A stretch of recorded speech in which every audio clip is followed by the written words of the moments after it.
Labdien! Mani sauc Toms, un šis ir raidījums 3/4. Šajā raidījumā ik vienam aktuāls ziņas, un pēc ilgāka pārtraukuma arī stāsts. Straujiem soļiem tuvojas elektrības tirgus atvēršana. Tas notiks jau 1. aprīlī. Daudz par to tiek runāts, bet no mūsu skatītāju vēstulēm esam sapratuši, ka īsti nav skaidrs, ko tā tirgus atvēršana nozīmē. Tas nozīmē, ka var izvēlēties brīvu tirgotāju, kurš piegādā elektrību. Vai jāuztraucās, ka kaut ko paspēja vai nepaspēja izdarīt laikā, noteikti nevajag uztraukties, jo pat ja tirgotājs netiks izvēlēts, to var izdarīt arī visu laiku pēc tam. Tātad, ik viens patērētājs varēs izvēlēties savu elektrības pieslēgumu kompāniju. Gluži tāpat, kā tas šobrīd ir piemēram ar telefona vai interneta pieslēgumu. Un nebūs tā, ka 1. aprīlī kāds paliks bez elektrības. Elektrības padeve tiks nodrošināta. Ar tirgus atvēršanu varētu rasties kāda problēma. Elektrība kļūs dārgāka.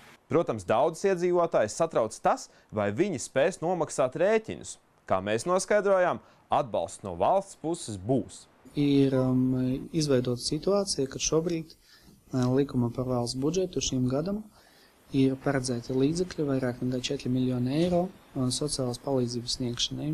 Nākamgad šī summa ir vēl lielāka. Šogad mēs vienkārši runājam par 9 mēnešiem, nākamgad ir pilnais gads. Līdz ar to tā summa pārsniedz 5,5 miljonus eiro.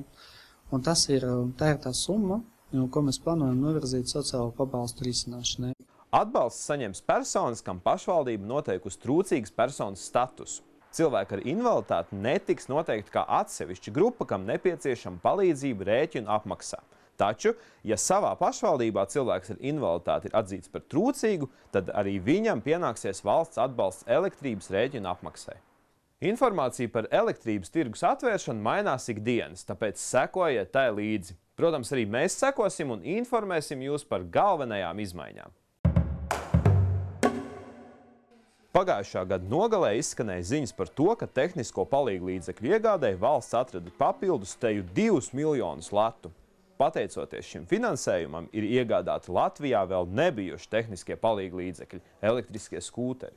Skūteri nepieciešami tāpēc, ja cilvēks nevar pats ar savām kājām pārvietoties un varbūt īsos attālumos var pārvietoties, bet tā problēma ir lielāka attāluma pārvarēšana un cilvēkam ir mērķis, uz kurien iet. Ir vieta, kur skūteri glabāt, tai vietai, uz kuru viņš grib iet, ir iespēja šo skūteri izmantot, tad ir vajadzīgs skūters. Šobrīd Vaivaru tehnisko palīglīdzekļu centrā ir iepirkti 12 šāda veida skūteri. Tas, protams, nozīmē, ka ne visi tīkotāji gan varēs vērsties palīglīdzekļu centrā, lai šādu ierīci uzreiz saņemtu. Pirmkārt, cilvēkam ir objektīvs iemesls, kāpēc viņš nevar iet ar savām kājām, lielāks vai mazāks gabals. Otrām kārtām cilvēkam ir pietiekoši veiklas rokas un pietiekoši daudz spēka, lai skūteri vadītu ar abām rokām, kā atšķirībā no parastā braucama krēsla, kur pietiek ar vienu roku un tikai ar pirkstiem. Šeit ir vajadzīgs abas rokas, šeit ir vajadzīga spēja noturēt arī pozu, šeit ir vajadzīga arī pietiekoši laba redze, pietiekoši laba dzirde, ja brauc ārpus savu pansionātu vai savu pagalmu, un ir vajadzīgs tās spējas, ko sauc par kognitīvajām spējām. Cilvēkam ir jābūt spējīgam saprast, ko viņš dara, spējai mācīties, spējai novērtēt briesmas, spējai orientēties un galvenais spējai pieņemt lēmumus. Tātad, Vētras kungs stāsta, ka uz šo palīglīdzekli varēs pretendēt cilvēki ar invaliditāti, kas nevar vai kam ir grūti pārvietoties. Kā arī veci cilvēki, kam iespējams nav noteikti invaliditāte, bet kas objektīva apsvērumu dēļ nevar brīvi pievarēt tās distances, kas ikdienā ir jāpārvar. Bet kāda ir šī palīglīdzekļa saņemšanas procedūra? Procedūra šobrīd tad īsti skaidra nav. Tā tikšot izstrādāta, un, protams, mēs uz to ļoti ceram. Nav īsti skaidrs, kā šo palīglīdzekli nodrošināt pret, piemēram, ceļu satiksmes negadījumiem, jo šobrīd tas nav reģistrējams kā transporta līdzeklis, bet gan kā medicīnas iekārta. Šis un pārējie neskaidrie jautājumi tikšot risināti tuvākajā laikā. Neskatoties uz to, ka vēl būtiski aspekti jāprecizē, pirmie cilvēki elektriskos skūterus jau saņēma. Kā tad jūs redzējāt, ne? Diezgan labi iet uz priekšu. Prieks, ka tādu skuteris dabūju, ka mēs Latvijā, ka mēs neesam Latvija, bet mēs esam ārzemnieki jau. Mēs varam lielīties, ka mums ir lai ārzemnieki nelielās, ka viņiem tikai ir. Ko pētāt jau var teikt, kurš ir pēc? Ja nesaskrienties mūsu acis priekšā.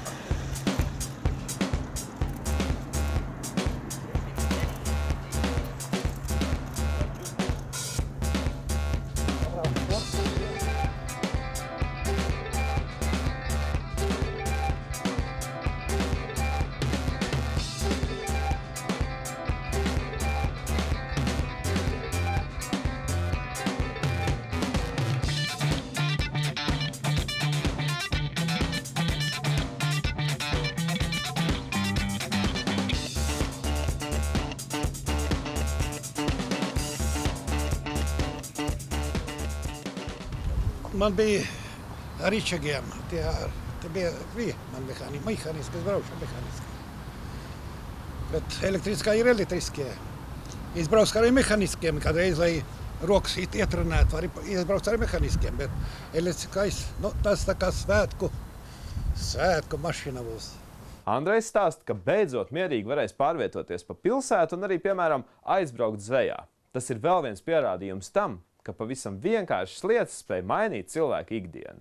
Kad pagājušā gadā bija runa par tehnisko palīglīdzekļu papildus finansējumu izlietojumu, gan Labklājības ministrija, gan arī Tehnisko palīglīdzekļu centrs uzsvēra, ka noteikti pie jaunu palīglīdzekļu iegādes tikšot piesaistīts arī nevalstiskās organizācijas. Šoreiz tas, diemžēl, nav noticis. Neskatoties uz to, ceram, ka iepirkts ir labākais iespējamais skūteru veids un šīs palīgierīces kalpos ilgi un uzticami. Tādi lūk patīkami jaunumi par tehniskajiem palīglīdzekļiem. Šobrīd pievēršamies stāstam, un stāsts mums ir par sportu un godalgotu sportisti Poļinu.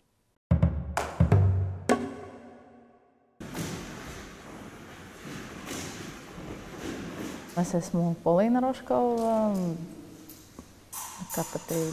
cilvēks, kas nodarbojas tagad ar paralimpisku paukošanu un ar paralimpisku kerlingu. Jau vairākus gadus ar kerlingu un bišķiņ zem 1 gada kā ar paukošanu.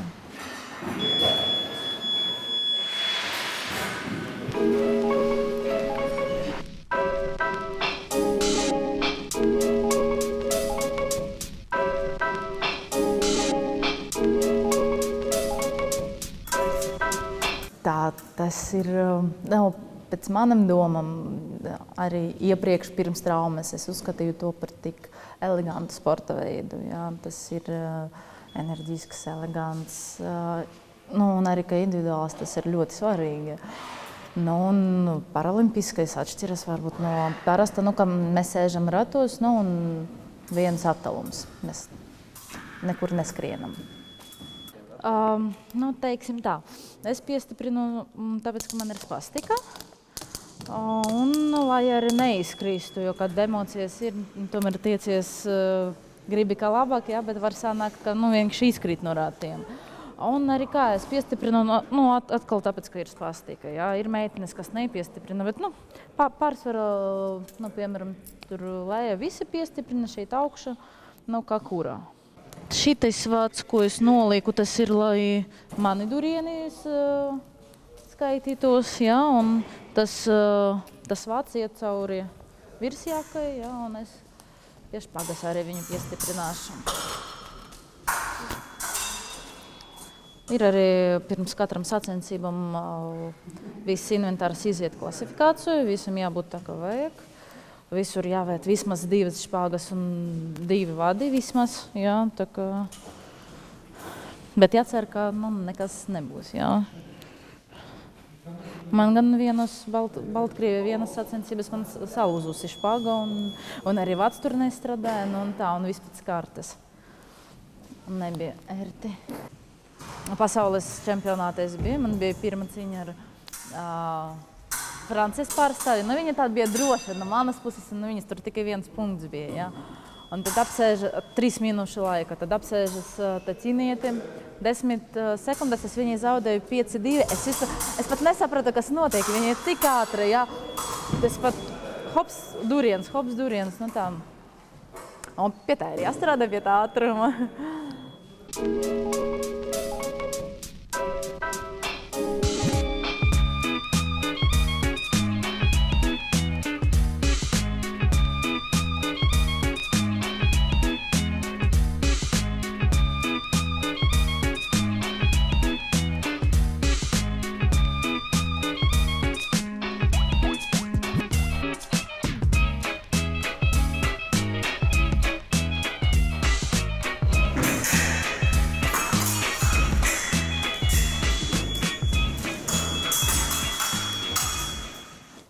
es salauzu muguru 5 gadus atpakaļ uz snowboarda. Arī ar sportu. Mēs gatavojamies border crossa sacensībām, un bija bišķi neveiksmīga diena. Tagad pa lielam vairāk sportam.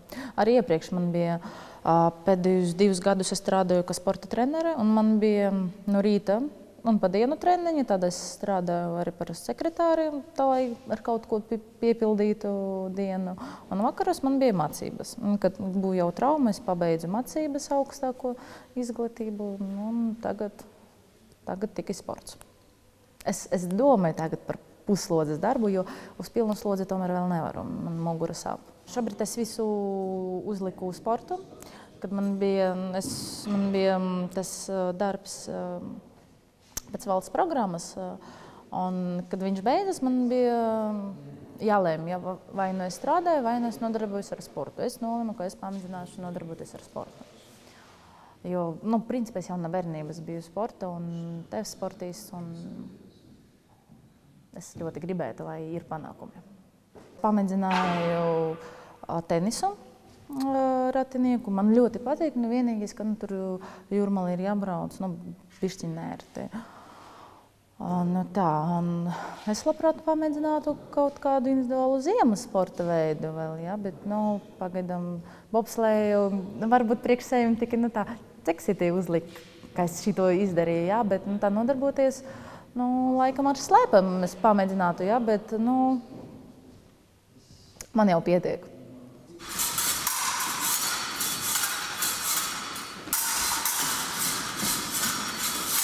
Šogad 17. janvārī pilsēta Malhovs. Tas bija pasaules kausa ratinieku paukošana. Un es startēju savu grupu B. Mums ir klases. Es nevaru pateikt, ka man paveicas, ka es to neesmu pelnījusi. Es nevaru. Es ļoti citīgi strādāju. Mēs strādājam 6 dienas nedēļā, bet ar paukošanu ir tā. Tur sanāk, ka mums ir tas lodes, ka katrs pauko ar katru, un pēc tam iziet uz izsīšanu. Un, ja tev ir pārāk stiprs pretinieks, tu tā arī paliek. Man paveicas, man bija Baltkrievijas meitene, kura jau, principā, arī kādus 5 gadus jau ir tajā sporta, un es viņu vinēju ar diezgan tādu labu pārsvaru. Un tad man bija par finālu Krievijas meitene, un tur bišķiņ tikai 2 punkti es zaudēju, 15-13, bišķiņ, bet es biju tik priecīga, ka man jau ir medaļa, ka es varu vispār neko nedomāju. Un pēc tam, kad ir tie 14-13, un tad saproti, ka vari, bišķiņ pietruka arī. Tāpēc, ka pietrūkst arī tas paukošanas prakses, cīņas prakses, jo es jau vienīga pagaidām. Es ļoti ceru, ka citi arī atnāks pamēģināt.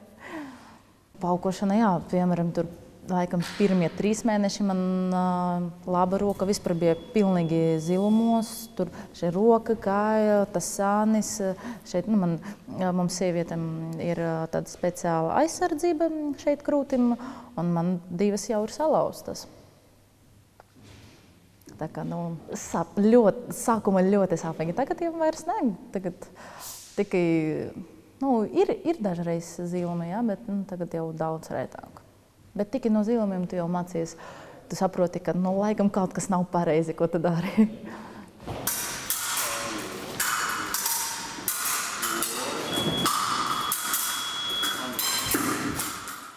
Poļina arī vēlas pateikties savam trenerim Aleksandram Pļaskinam par ieguldīto darbu un sasniegtajiem rezultātiem.